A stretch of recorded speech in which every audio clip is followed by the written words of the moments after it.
This week marks a very embarrassing one for the Trudeau government, one that will go down in history, no doubt. And I cannot wait to get through the details of the report and the warnings to him that have just been released. Mr. Speaker, today Canada's Environment Commissioner proved the Liberals are fake environmentalists. That's right. In a damning report, it revealed the Liberals are not on track to meet their own emissions reductions targets, despite their plan to quadruple the carbon tax. So before we go into the incredible, truly incredible dirty details that just came out, I should fill you in. This week, a whole bunch of fancy-dancy, elitist, climate change wazoos who just enrich themselves off of making the countries in which they serve poor and suffer, which is hilarious because everybody knows that if you actually cared about the climate and you actually cared about the environment, one of the best ways to do so is actually by enriching people so that they can focus on things other than survival, and then they will start focusing on the climate. Climate change as a whole is a narrative that goes back many decades for sure, but really kicked off in the 1980s, 1990s roughly. And it's hilarious because it is just one of the most privileged things ever. Why were there not climate change policies in effect beforehand? Well, because people were starving. There were wars. There were very important things to be focused on, and you were not privileged enough yet and so successful yet in a society that you could actually be convoluted, manipulated, and lied to by your government in order to think that if you suddenly start biking to work every day, you're going to change the planet's weather. And that if your fellow citizens would just pay more in taxes to go towards the green slush fund, I guess, that hurricanes and forest fires, you could actually stop them from happening. Of course, anybody with a brain knows that this is absolute idiocracy. Two of my favorite hypocrisies about the United Nations Climate Action Conference in nowhere else but Azerbaijan. Delegates arrive in Baku to a major reality check. The venue for this year's climate talks is sandwiched between two oil fields. The so-called nodding donkeys pumping Azerbaijan's oil wealth quietly remind negotiators fossil fuels flow faster than ever. Which is a nation rich in natural resources, their economy heavily based off of their oil sector. Azerbaijan gets 98% of its energy from fossil fuels. And despite being president of this year's climate summit, it shows no intention of changing that. Gosh, these people, you know, they could have the truth hit them across the face and they still wouldn't be able to feel it. But I suppose it's a lot more convoluted than that because they know the truth. These politicians absolutely know the truth. They push these narratives because they are highly profiting off of them. That's why they push these narratives to continue the great divide between elitist and poor. They do it to virtue signal, to look good, even though they know it's not actually good. And a perfect example of that would actually be this clip from the House of Commons just a few days ago. According to the Commissioner, the Liberals are deceiving Canadians with, quote, unreliable emission reduction estimates. Wow. It's all pain, no gain. Why are the Liberals driving Canadians to food banks with their costly carbon tax with getting nothing in return? The Honourable Minister for the Environment and Climate Change. Mr. Speaker, the Commissioner's report looks back at what's been happening since 1990. And you know what didn't happen under the Harper years, Mr. Speaker? Any type of action on climate change. No measures for energy efficiency. No measures for transit. No measures for electrification of transportation. No measures for renewable energy. This has changed since 2015, and we've bent the curves. We were going to miss our 2030 targets by at least 30%. We're 7% below 2005 levels. That's because of what we've been doing. It's about climate. It's about jobs, it's about the economy, and it's about the safety of Canadians. Mr. Speaker, we can't believe a word the Liberals say on environment. Even the Environment Commissioner revealed the Liberals misled Canadians on their emission claims. Right. He stated, quote, the recent decreases to projected 2030 emissions were not due to climate actions taken by government. While the Environment Minister punishes Canadians with a carbon tax. Now, on top of Azerbaijan being a very wealthy nation due to how much they have been utilizing their oil and energy exports and sectors, the funniest part of all of this is the fact that all of these world leaders who complains so much about climate change. Oh my God, we care so very much. If only you guys would just sacrifice more. If you, the general public, the middle class, the poor, lower income earners would just give us a little bit more. We could really save the planet if you would just do your part, they say as they onboard their private jet to fly them across the world. And so, I mean, hey, when it comes to climate change, I'll start taking it seriously when they do. I know that you're a long-term environmentalist and you're concerned on the climate front, but I've seen the climate apocalypse use fear to induce something approximating the same kind of level of tyranny, as far as I'm concerned, that characterized the vaccine lockdown. So help me sort that out. I agree 100% with you that this crisis is being used as a pretext for clamping down totalitarian controls the same way that the COVID crisis was. And it's the same people, it's intelligence agencies, it's the World Economic Forum, it's the Billionaires Boys Club at Davos. And it's the same kind of cabal of people who will use every crisis to stratify society toward, greater power for the super rich and greater power for the military, greater power for the intelligence apparatus, and less power for everybody else. The price on pollution was designed to do two things. Both send a clear signal to investors, to companies, to Canadians that it makes good sense to invest in reducing our carbon emissions and saving energy. And a price signal is the clearest way of doing that. But the second goal of the price on pollution was to make sure that middle-class families and vulnerable families across the country weren't carrying the brunt of that price on pollution. And that's exactly what we've done. I mean, number one, that is the most ludicrous thing I've ever heard. God, that is such a weak thing to say.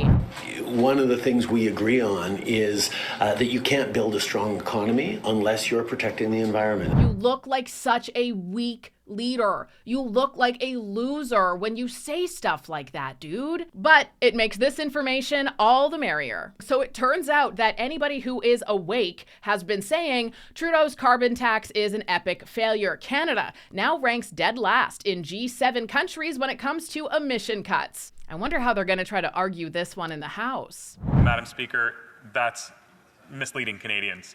The PBO report came out actually today from the Auditor General.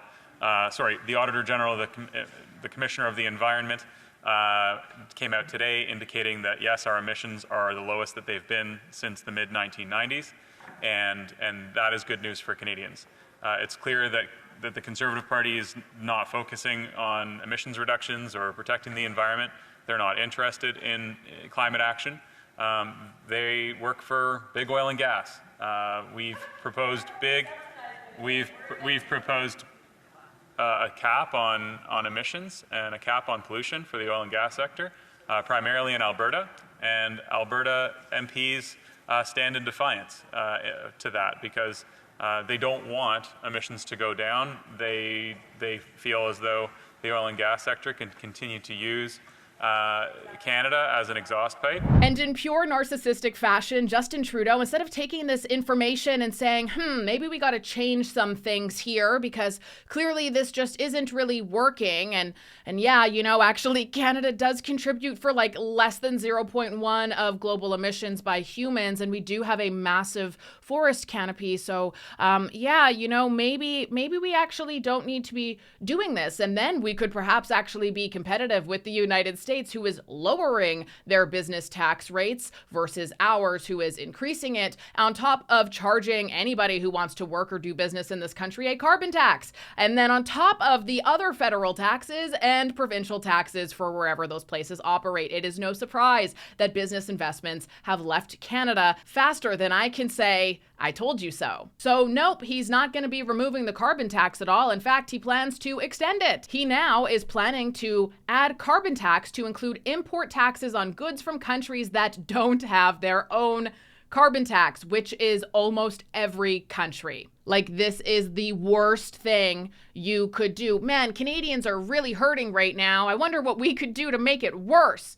And then, on top of making it worse for them, we're going to shame them and call them radicals, ists, and phobes, and maple syrup megas. We're going to do everything we can to convince the few weak-minded people who believe in our weak-minded policies that the people who think this is a bad idea for Canada are just crazy radical lunatics. You got to stay away from those people. Okay there, totalitarian government. Got it. Cannot be a dissenting voice. Alrighty. This on top of Stephen Guilbeault, we did a video about this last week, announcing that they are cutting oil and gas operations down to 35% below 2019 levels, which is basically impossible to do. Premier Danielle Smith has very, very accurately criticized the government in doing this, and the massive job loss that will happen and the massive amount of money that will be lost to the tune of hundreds of billions of dollars. In fact, that move is estimated to cost each Canadian household an additional of $419 per month by 2030, which will absolutely devastate Alberta's economy. And Alberta's economy does actually fund a good chunk of Canada's economy, just so you know. Like, I swear to God, if I hear Justin Trudeau or anybody in his Liberal cabinet tell me one more time that they are doing what's best for Canadians, they're doing what Canadians want, I might actually vomit. What this is in fact an absolute failure upon failure, one that people have been signaling to you for a very, very long time. And that's the thing about being a good leader. You should try to listen to the people you are directed to lead, because when you don't, they revolt. And that is exactly why Pierre Poilievre is leading as much as he is in the polls right now. It is absolutely insane to me how Justin Trudeau has been able to, honestly, I'd say especially the last 4 years have been really, really bad, instead of just admit failure. And I don't think there's any shame in admitting failure. Yeah, it sucks that taxpayer dollars went into it, but having said that, if you really tried and you had the best of intentions and something just didn't go according to plan and you said, man, guys, I'm super sorry. I messed up. This wasn't the right course of action. We're going to correct this. I think people would have a lot of respect for you. Maybe they would actually think that you were the compassionate, amazing, friendly leader who's so tolerant that you like to lie and say that you are. But what he's doing here is a deadly ideological obsession. I'm Jasmine Lane, and yes, I am absolutely a climate denier, though I'm not married to that idea. If you can present me with some real hardcore facts backed by true science and not just scientists that are funded to push the narrative, as many of them are, I am more than willing to change my footing and say I got this all wrong. I have no shame in failure. But as it stands, all of the research I've done has led me into this direction. And I am so tired of being called names when people who can't disprove me disagree with me. And I'm sure that's something you and I very much have in common. Thank you so much for hanging out with me. Like the video, subscribe if you haven't already and want to. And of course, this video I can guarantee you is getting demonetized. So if you feel like reading the description down below, I do have a link to PayPal. If you feel like making a donation, no pressure whatsoever there. But YouTube does take a pretty heavy cut on all donations made through the platform, which is why I offer PayPal as well. We will end the rant there today. And thank you for joining me. Are you shaking and crying over these doomsday announcements? Well, what I'm scared of is the mainstream media uncritically accepting this codswallop. What I'm scared of is these people get given a microphone and talk about total lies. Hurricanes are not increasing. We have data. Sea level is not increasing. It's some places it's decreasing, other places it's increasing. We're not having an increase in bushfires. We're not having an increase in climate deaths. We have a very large data bank showing us the exact opposite. So what these people are doing is sprouting exactly the opposite to what the data tells us. They're doing it with much more noise. They're getting the very friendly media like The Guardian, like the mainstream media, saying, oh, we're all doomed. But every single prediction they've ever made has been wrong. Now, they've been doing this for 30 years. This latest missive was just over 30 pages long. All the science comes much later, so they give us all the scary stuff, but they don't give us their data. And they still haven't, after 30 years, they still haven't shown us that human emissions drive global warming. So I don't understand is if their predictions aren't accurate or if they're wildly inaccurate, why that doesn't dent their credibility? Why the you would hope at times with these sceptical media say, well, 5 years ago you said this and none of that happened, and you said this and actually the opposite happened. Why do we have this situation where it's the boy who cried wolf and every single time crying wolf works? It's a great scare story. We're all going to die. We're all doomed. And it's great for the mainstream media to frighten people.